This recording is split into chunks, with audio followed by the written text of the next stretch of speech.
So one of the places that I teach is at a women's outpatient drug treatment facility. This woman had a really young son. He was probably about 3 weeks old. I came to class one day and I opened the door and the 3-week-old is screaming at the top of his lungs. The mom looks like she's out of her mind, crying, and come to find out he'd been crying for about 12 hours. And they held him out to me and said, "What is that thing that you told us to do? Take him."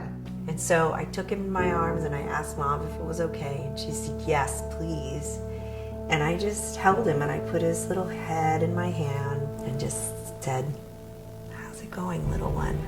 After about 5, 10, 20 minutes, he settled down and was able to stop crying. And by this time I look over at the mom and the mom is sobbing. He's fully relaxed in my arms. And I said, "Do you want to hold him?"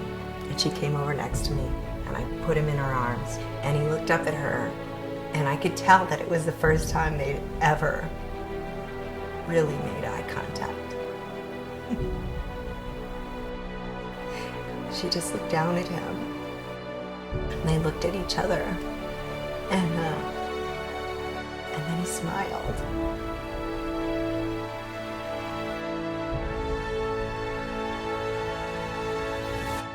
I actually met her again 7 years later. She said, "Through everything, me and my son have been like this."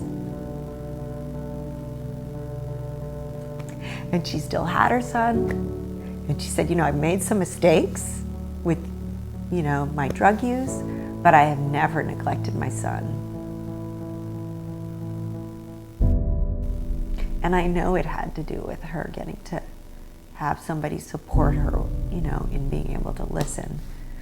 And that it was okay to just listen to him. And I think that